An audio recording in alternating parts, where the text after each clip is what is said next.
सत्संग किसे कहते हैं और सत्संग क्यों करना चाहिए? देखो, सत्य के संग को अर्थात संतों के संग को ही सत्संग कहते हैं। सत्संग करने से हमें भगवत प्राप्ति का मार्ग मिलता है। जिस रास्ते से सत्पुरुष गए हैं, उनका संग किए बिना भगवत प्राप्ति का मार्ग हमें नहीं मिल सकता। जो भगवान के पास गए हैं या उनके चरणों में रह रहे हैं, वे ही इस मार्ग को बता सकते हैं। सत्संग करने से भगवान में हमारी श्रद्धा दिन प्रतिदिन बढ़ती है। देखो, जिस वस्तु का निरंतर चिंतन होगा उसमें आसक्ति बढ़ेगी ही। इसलिए सत्संग निरंतर करना चाहिए। भजन तो एकांत में भी कर सकते हैं, परंतु काम, क्रोध, लोभ, मोह, अहंकार आदि दोष सत्संग किए बिना दूर नहीं हो सकते। सत्संग में उन्हीं से छुटकारा पाने की बातें होती हैं और सत्संग में जाने वाला हर प्राणी अवगुण छोड़ने की इच्छा करेगा।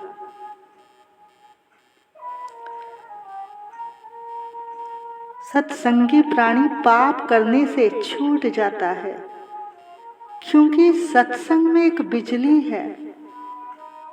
उस वायुमंडल में बैठ जाने मात्र से ही अंतःकरण पवित्र हो जाता है, क्योंकि वहां का वायुमंडल ही पवित्र है। जो सत्संग की निंदा करने वाला भी होता है ना, अगर वो भी वहां पर कुछ देर के लिए बैठ जाए तो वो भी पवित्र हो जाता है। सत्संग की महिमा का वर्णन कोई कर ही नहीं सकता।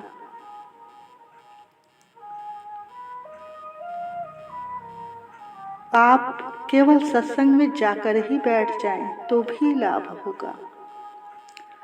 और सत्संग करने का अधिकारी मनुष्य ही नहीं, हर जीव मात्र सत्संग करने का अधिकारी है। सत्संग में जाने से चूहे, बिल्ली, कुत्ते और तोते आदि भी पवित्र हो जाते हैं। तब मनुष्य की तो बात ही क्या है। मगर संतों का संग, सत्संग भगवान की कृपा से ही मिलता है। इसलिए जब भी प्रार्थना करो भगवान से, तो एक ही प्रार्थना करो कि प्रभु, आप चाहे मिलो या ना मिलो, लेकिन अपने संतों व भक्तों का संग ही देना और कुसंग से दूर रखना। हर एक जीव सत्संग का अधिकारी है।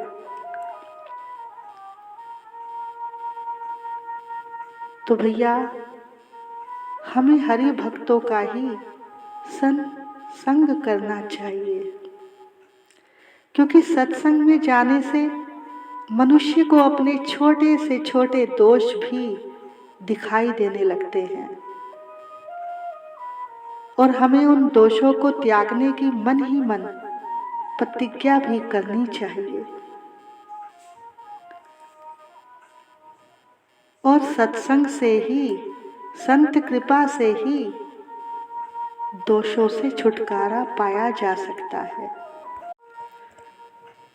देखो, संसार में सबसे कठिन काम सेवा है।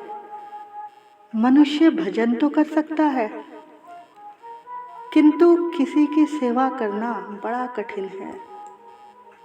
सेवा भी वही कर सकता है जिस पर भगवान की अत्यंत अत्यंत कृपा हो। देखो, यदि कोई सेवा का भाव न रखकर एक दूसरे के प्रति ईर्ष्या और क्रोध से तप कर रहा है, तो उसका भजन भैया किस काम का है। क्रोध और लोभ तो सारे भजन को नष्ट कर देते हैं। एक संत ने कहा है, कामी क्रोधी लालची इनसे भक्ति न होए, भक्ति करे कोई सूरमा जाति वर्ण कुल खोए। देखो, भजन का एक ही अर्थ होता है शांति, और शांति यही है कि तुमसे कोई 10 बात भी कह जाए, फिर भी तुम हंसते रहो, मुस्कुराते रहो। वही सत्संगी है। जो दूसरों से झगड़ा करता है वह कुसंगी है, और जो सबकी सह लेता है वह सत्संगी है। अपमान और निंदा सहन करने से तप बढ़ता है। एक दिन हरि बाबा जी से एक आदमी ने मुसलमानों की बहुत निंदा की। तब उन्होंने पूछा कि तुम मुसलमानों की निंदा तो करते हो, किंतु उनमें गुण कितने हैं ये नहीं देखते। वे 500 मिलकर नमाज पढ़ते हैं, तुम कितने लोग मिलकर भजन करते हो। सच में हमें दूसरों के गुण ही देखने चाहिए। हमारे यहाँ कोई कितना भी बड़ा संत आ जाए तो उसी की थोड़ी देर बाद बुराई सुन लो। तो भैया, हमें अवगुण नहीं गुण देखने हैं। तो ये सब बातें हमारे भीतर कहाँ से आती हैं? सत्संग से, कथा सुनने से, सत्संग सुनने से। देखो, बिना सत्संग के अगर हम भजन करेंगे तो अहंकार आ जाएगा। जिस तरह से भरत जी का मन हिरण में क्यों लगा? देखो, कहाँ तो भरत जी अपना सारा राजपाट छोड़कर, सारी मोह ममता छोड़कर नेपाल में गंडकी नदी के तट पर तपस्या करने के लिए निकल पड़े, और उन्होंने वहां बैठकर इतना भजन किया, इतना भजन किया कि कुछ समय बाद तपस्या करते करते उन्हें ऐसा लगने लगा कि मैं बहुत आगे पहुंच गया। यानी अहंकार आ गया, अभिमान हो गया। क्योंकि भरत जी ने घर से निकलकर ना तो कोई सत्संग किया, ना कोई गुरु बनाए, ना किसी संत की शरण में गए, सीधा तपस्या करने चल गए।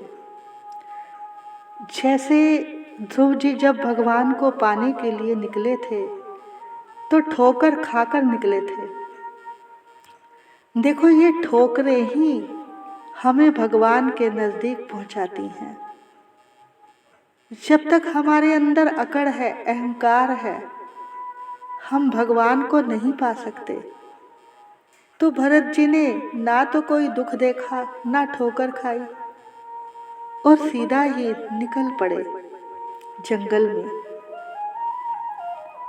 देखो, ऐसे बहुत लोग होते हैं जो कठिन तपस्या करते हैं, पर उनमें झुकाव नहीं, विनम्रता नहीं, तो वो तपस्या करना इतना कठिन नहीं। वो तो हम जिद पर भी कर सकते हैं कि मैं 4-5 दिन भोजन नहीं करूंगा, तो क्या उसे तपस्वी कहेंगे? तपस्या करना इतना कठिन नहीं।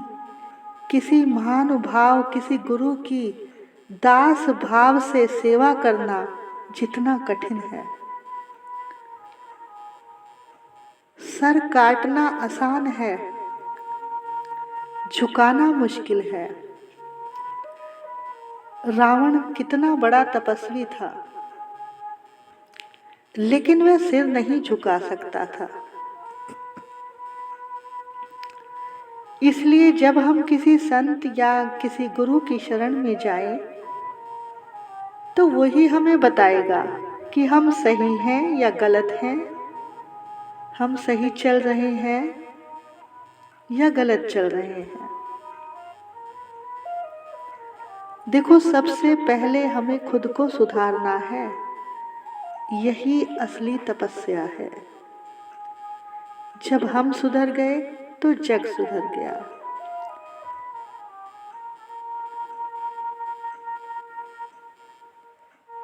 जब मैं था तब हरि नहीं, अब हरि है मैं नाही।